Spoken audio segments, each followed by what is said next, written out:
नमस्कार, स्वागत है आपका शब्द बोलते हैं पर। तो आज की कहानी है पूस की रात। तो चलिए सुनते हैं। हल्कू ने आकर स्त्री से कहा, सहना आया है, लाओ जो रुपये रखे हैं उसे दे दूँ, किसी तरह गला तो छूटे। मुन्नी झाड़ू लगा रही थी, पीछे फिरकर बोली, 3 ही तो रुपये हैं, दे दोगे तो कम्बल कहाँ से आवेगा? माघ पूस की रात हार में कैसे कटेगी? उससे कह दो फसल पर दे देंगे, अभी नहीं। हल्कू एक क्षण अनिश्चित दशा में खड़ा रहा। पूस सिर पर आ गया, कम्बल के बिना हार में रात को वह किसी तरह नहीं जा सकता। मगर सहना मानेगा नहीं, घुड़कियाँ जमावेगा, गालियाँ देगा, बला से जाड़ों में मरेंगे, बला तो सिर से टल जाएगी। यह सोचता हुआ वह अपना भारी भरकम डील लिए हुए, जो उसके नाम को झूठ सिद्ध करता था, स्त्री के समीप आ गया और खुशामद करके बोला, ला दे दे, गला तो छूटे, कम्बल के लिए कोई दूसरा उपाय सोचूंगा। मुन्नी उसके पास से दूर हट गई और आंखें तरेरते हुए बोली, कर चुके दूसरा उपाय, जरा सुनूं तो कौन सा उपाय करोगे? कोई खैरात दे देगा कम्बल? ना जाने कितनी बाकी है जो किसी तरह चुकने ही नहीं चुकती। मैं कहती हूँ तुम क्यों नहीं खेती छोड़ देते? मर मर काम करो, उपज हो तो बाकी दे दो।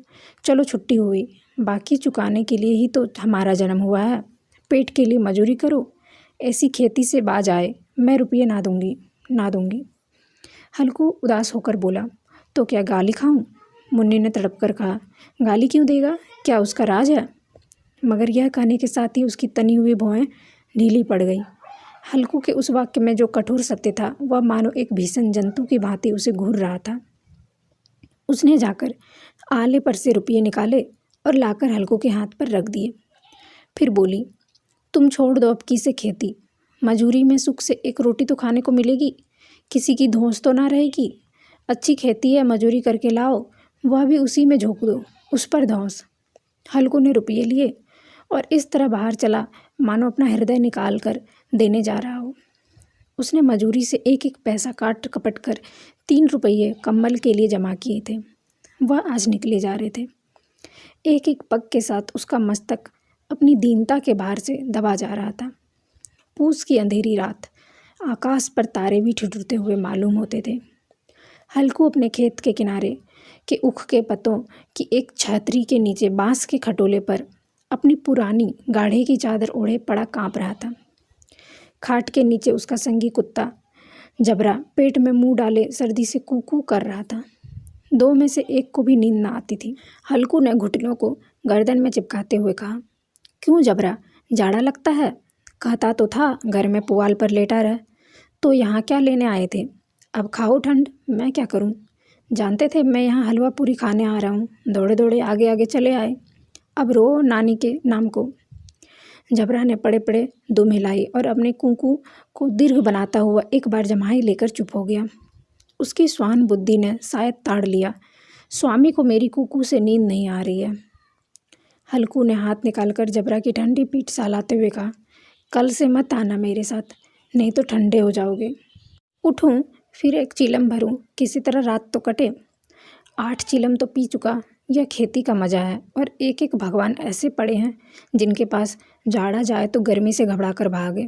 मोटे मोटे गद्दे, लियाफ, कम्बल, मजाल है जाड़े का गुजर हो जाए।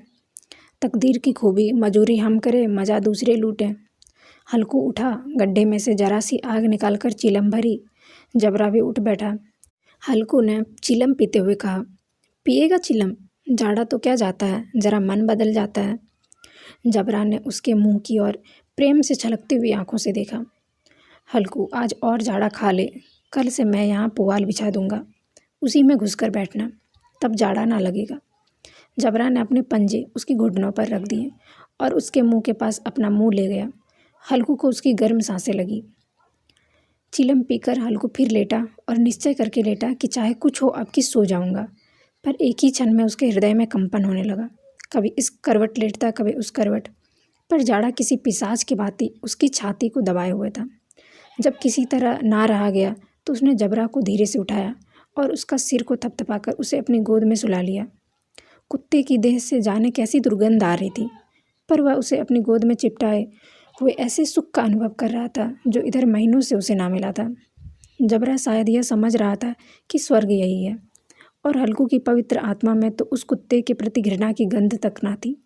अपने किसी अभिन्न मित्र या भाई को भी वह इतनी ही तत्परता से गले लगाता।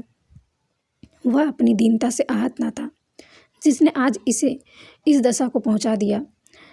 इस अनोखी मैत्री ने जैसे उसकी आत्मा के सब द्वार खोल दिए थे और उनका एक एक अणु प्रकाश से चमक रहा था। सहसा जबरा ने किसी जानवर की आहट पाई। इस विशेष आत्मीयता ने उसमें एक नई स्फूर्ति पैदा कर दी थी, जो हवा के ठंडे झोंकों को तुच्छ समझती थी। वह झपटकर उठा और छपरी से बाहर आकर भूखने लगा। हल्कू ने उसे कई बार चुमका कर बुलाया, पर वह उसके पास न आया। हार में चारों तरफ दौड़ दौड़ कर भूखता रहा। एक क्षण के लिए आ भी जाता तो तुरंत ही फिर दौड़ता। कर्तव्य उसके हृदय में अरमान की भांति ही उछल रहा था। 1 घंटा और गुजर गया। रात ने शीत को हवा से धधकाना शुरू किया। हल्कू उठ बैठा और दोनों घुटनों को छाती से मिलाकर सिर को उसमें छिपा लिया। फिर भी ठंड कम ना हुई। ऐसा जान पड़ता था सारा रक्त जम गया है, धमनियों में रक्त की जगह हिम बह रहा है। उसने झुककर आकाश की ओर देखा। अभी कितनी रात बाकी है। सप्तऋषि अभी आकाश में आधे भी नहीं चढ़े। ऊपर आ जाएंगे तब कहीं सवेरा होगा। अभी पहर से ऊपर रात है। हल्कू के खेत से कोई एक गोली के टप्पे पर आमों का एक बाग था। पतझड़ शुरू हो गई थी। बाग में पत्तियों का ढेर लगा हुआ था। हल्कू ने सोचा, चलकर पत्तियां बटोरूं और उन्हें जलाकर खूब तापूं। रात को कोई मुझे पत्तियां बटोरते देखे तो समझे कोई भूत है। कौन जाने कोई जानवर ही छिपा बैठा हो। मगर अब तो बैठे नहीं रहा जाता।